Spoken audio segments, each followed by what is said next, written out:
New Orleans, 1918. The city pulsed with life-sultry jazz rhythms poured out of smoky speakeasies, horse-drawn carriages clattered over cobbled streets, and the scent of magnolia trees lingered in the thick southern air. In the French Quarter, cafes bustled with Creole chatter.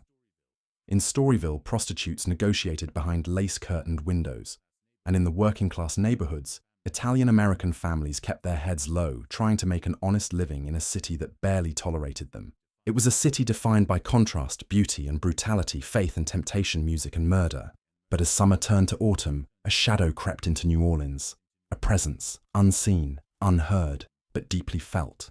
It began with a scream. On May 23, 1918, grocer Joseph Maggio and his wife Catherine were found brutally attacked in their modest apartment above the store they ran on the corner of Upper Line and Magnolia Streets. Joseph's throat had been slit so violently he was nearly decapitated. Catherine's head had been battered with an axe. Blood soaked the sheets, splattered the walls, pooled beneath the bed. Nothing was stolen. Money sat untouched in the register. Jewelry remained in plain sight. A bloody razor was left on the floor, and a wood-handled axe belonging to the Maggios themselves leaned casually against the wall, as if its wielder had calmly finished their work. The killer had chiseled out a panel from the back door, slipped inside without a sound, and vanished just as silently. The police were baffled. The motive made no sense. There were no signs of forced entry, no witnesses, no fingerprints, just death.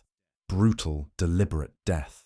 At first, detectives speculated the attack was personal, maybe a family feud, a business rivalry.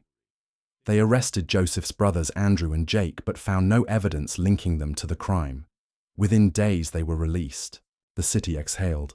Maybe it was just a one-time act of madness. But then it happened again.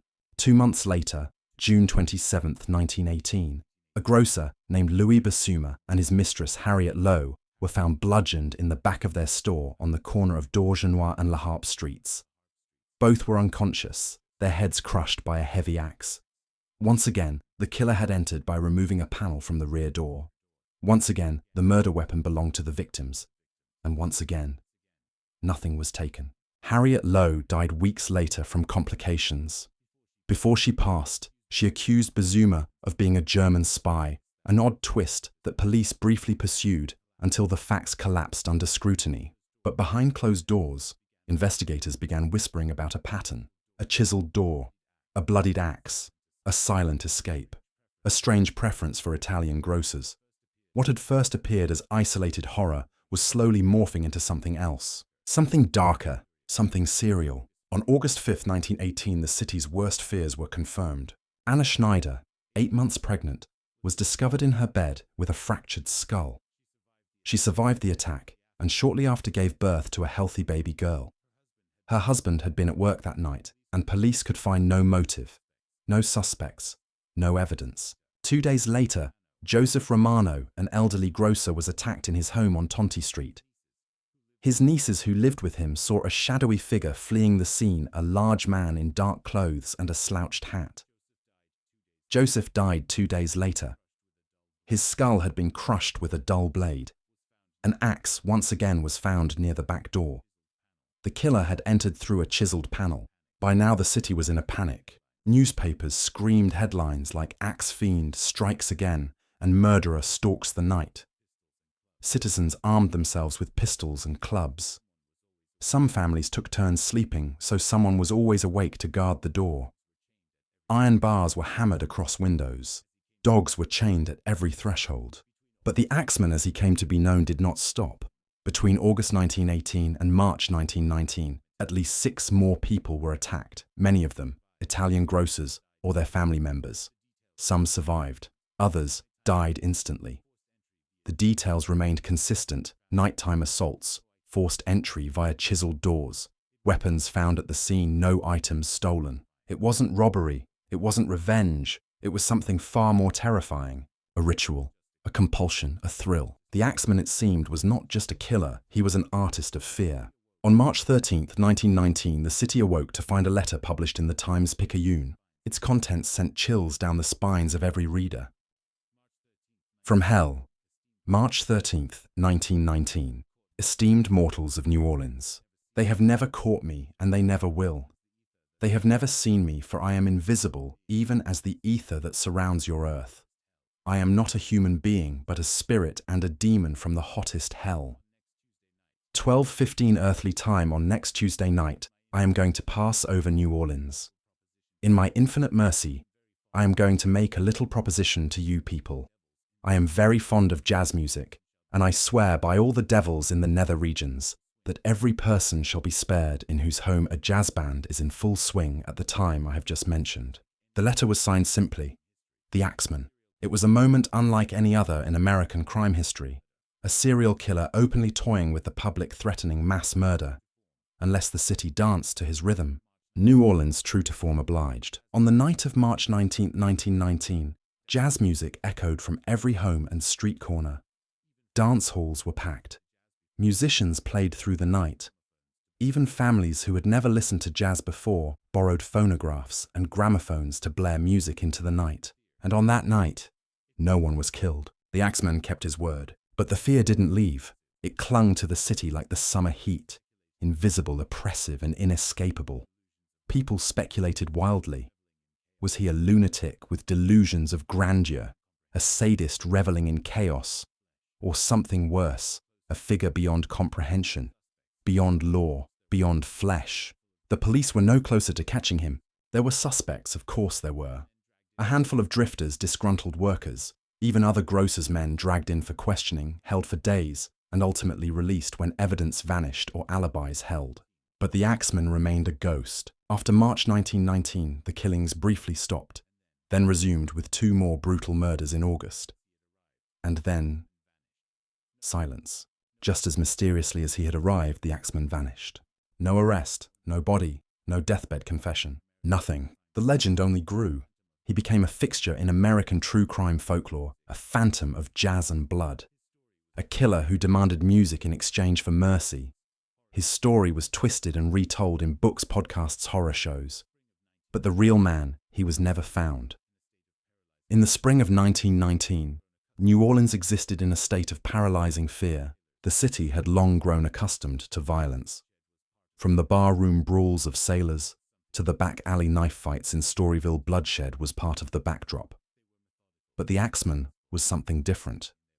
His killings weren't spontaneous or drunken missteps. They were methodical, purposeful, terrifying in their precision. People stopped trusting the night. They stopped trusting their neighbors. Whispers spread faster than headlines. But while the murders captured public imagination, police efforts sputtered in the dark. They had little to go on. No clear fingerprints. No murder weapon traceable to a suspect. No consistent witness descriptions. The Axeman's method, entering through back doors by removing panels with a chisel, suggested he had knowledge of carpentry, or at least a practical trade. But that was hardly unique in a city where manual labor was the norm. What troubled investigators most was the complete absence of a motive. No robbery, no sexual assault, no threats sent in advance. The Axeman didn't appear to hate his victims. He didn't even know them. He just killed. One theory quickly gained traction. The victims were almost exclusively Italian-American, many of them grocers. At the time, the Italian community in New Orleans was large, tight-knit, and largely marginalized. Many locals, particularly those of Anglo or French descent, viewed them as outsiders. Poor, foreign, disposable. This was not new. In fact, just 27 years earlier in 1891, New Orleans had hosted one of the largest mass lynchings in US history, when 11 Italian immigrants were killed by a mob after the murder of police chief David Hennessy. Anti-Italian sentiment had never fully vanished. If anything, it had gone underground, festering in assumptions, stereotypes, and law enforcement indifference. So when Italian grocers began dying, there was little public empathy. The police struggled, or some said refused to pursue leads with urgency.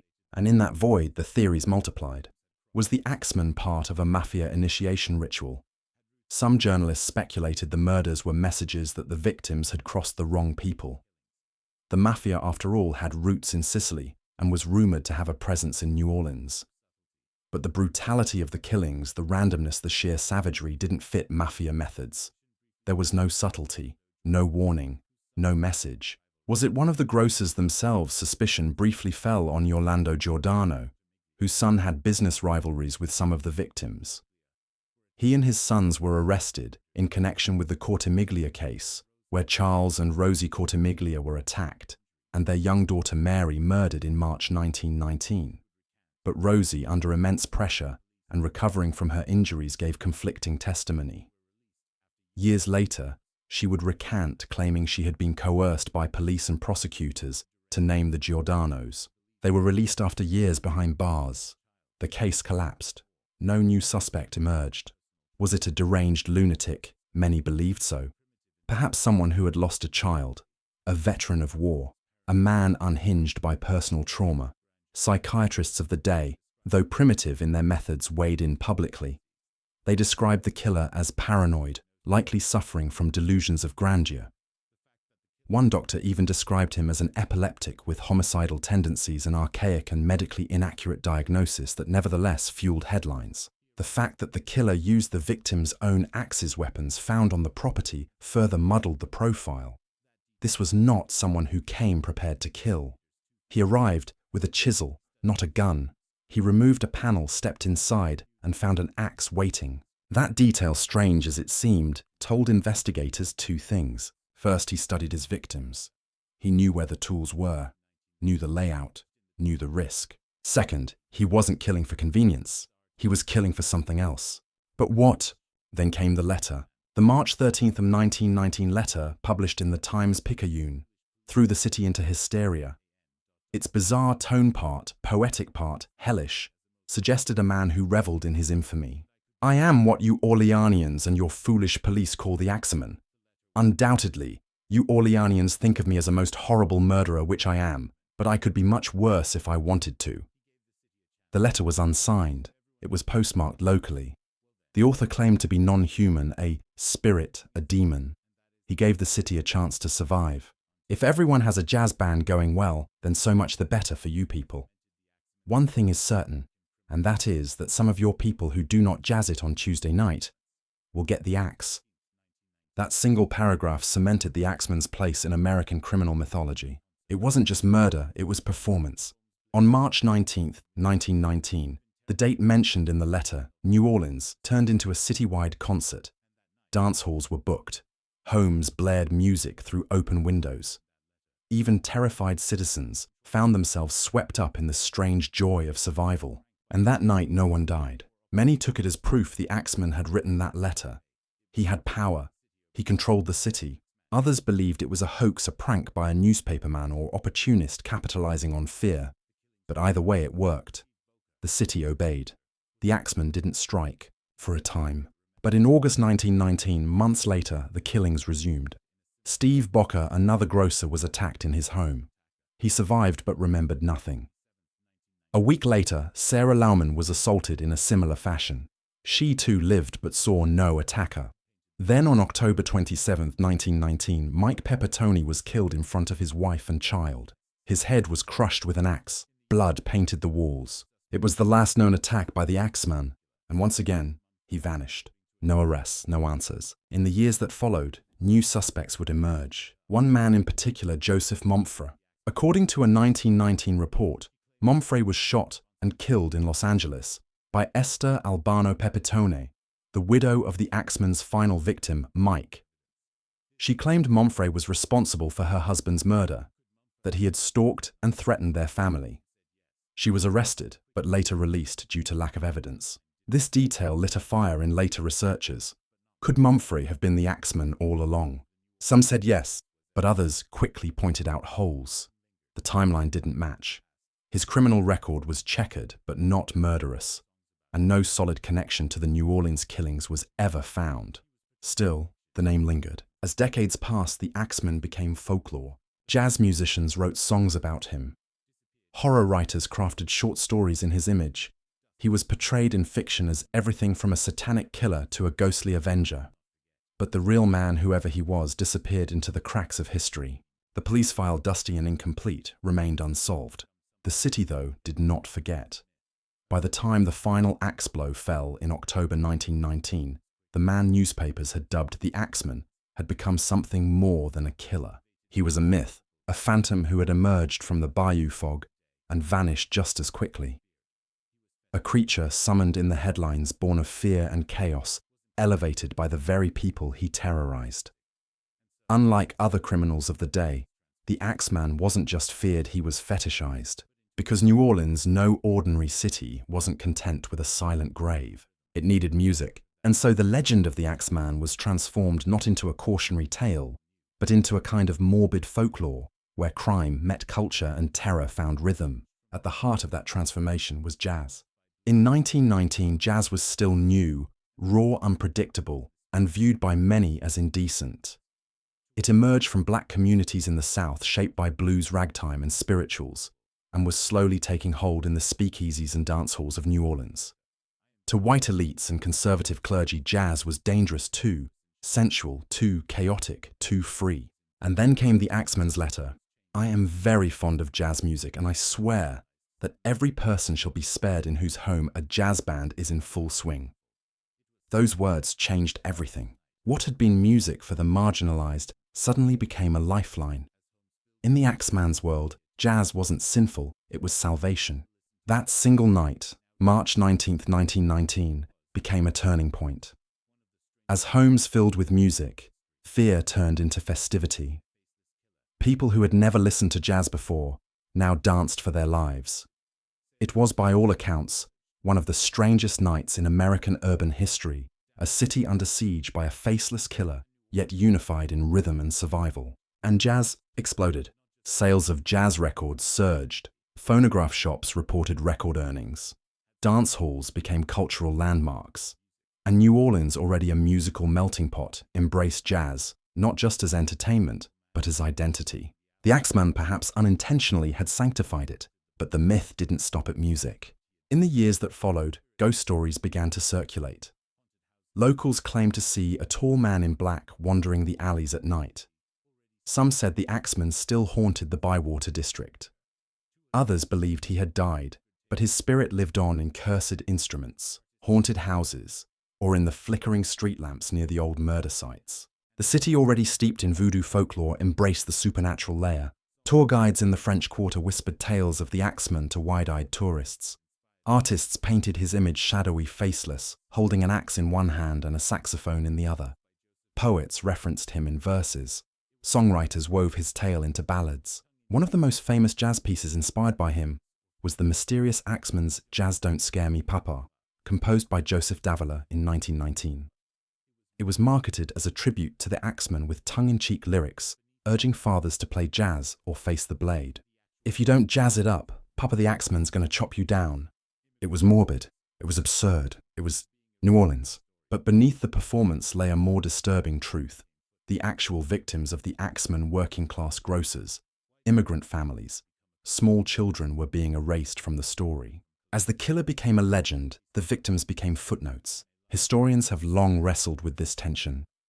Why does a serial killer become a cultural icon while his victims disappear from collective memory? In the case of the Axeman, the answer may lie in the city's relationship with death itself. New Orleans does not fear death, it dances with it. From jazz funerals to voodoo rituals, from Mardi Gras to second lines, the city has always treated mortality not as an ending, but as a procession, a passage to be marked with brass and drum and spirit. And in that cultural context, the Axeman was folded in. Not celebrated, but not entirely condemned either.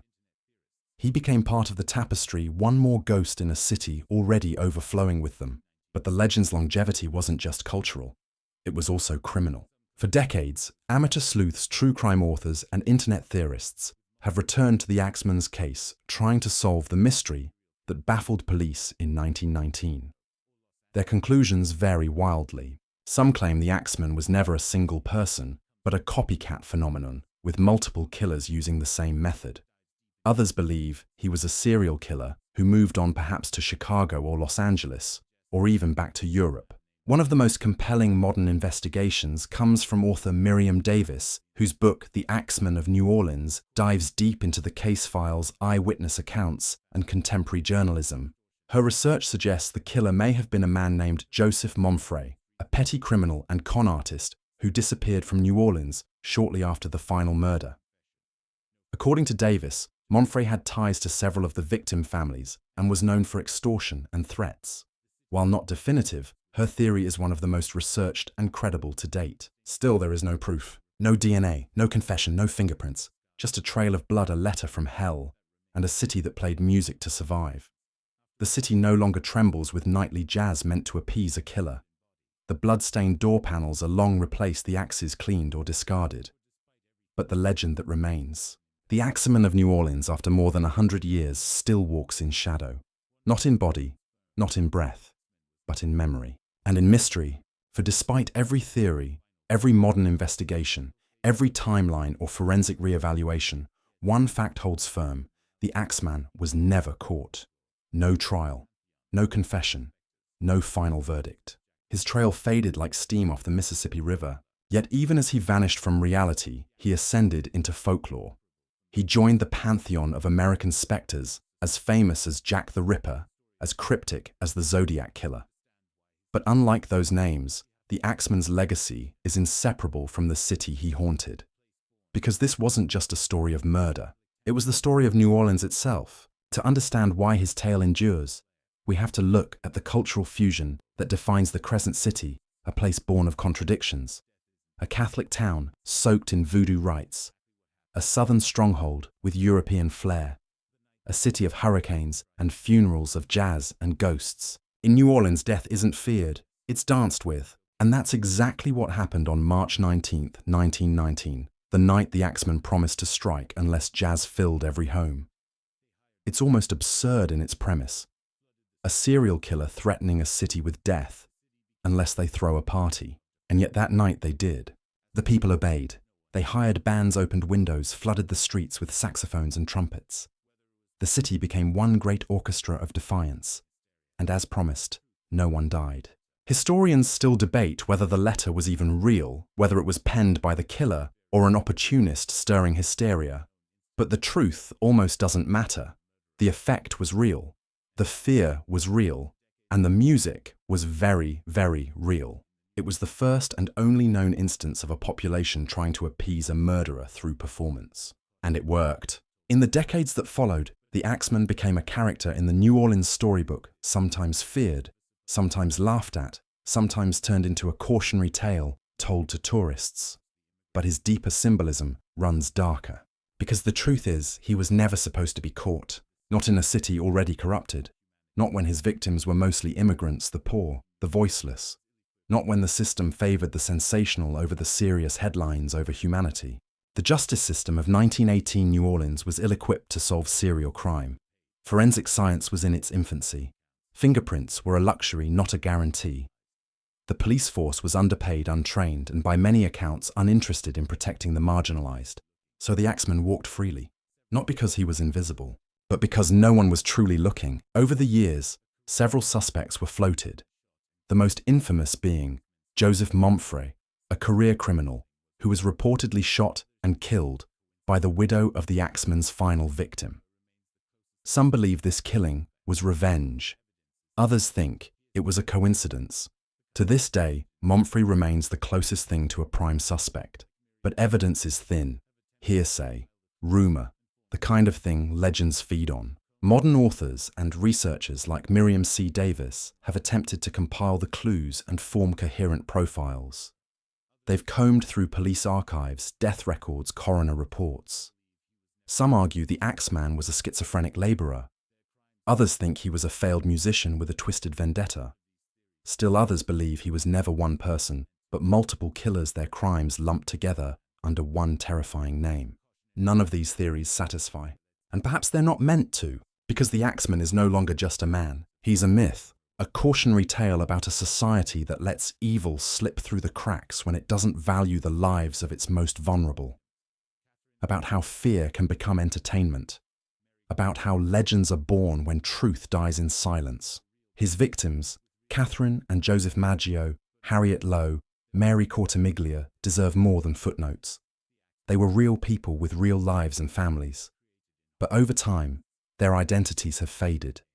And in their place, the Axeman rose. Today, the murders are recreated in horror podcasts, novels, video games, and even episodes of shows like American Horror Story. The Axeman is portrayed as a literal ghost, a spirit of vengeance stalking the French Quarter. And in some ways, that's not far off. Because in New Orleans, where past and present intermingle on every corner, the dead don't stay quiet. They linger in barrooms, in alleyways, in melodies. In a city where music is memory and rhythm is ritual, the axeman left a scar no one could quite cover. Not with bars on windows, not with watchdogs, not even with jazz. Because the real horror wasn't just that a man killed with an axe, it was that he got away with it, and then became a celebrity. The final murder attributed to him happened in October 1919. After that, nothing. Silence. No more letters. No more jazz threats. No more chiseled door panels or bloodied axes. He was gone, but he had left something behind. A template, a warning, a legend. So if you walk the streets of New Orleans at night and you hear faint music in the distance, a saxophone, maybe a slow piano riff, don't be alarmed. That's not fear anymore. That's memory. That's the sound of a city that once survived the impossible by doing the unthinkable. It played for its life, and it lived. But it never forgot. The Axeman may be gone, but his story will echo forever, like a low note at midnight, drifting through the fog.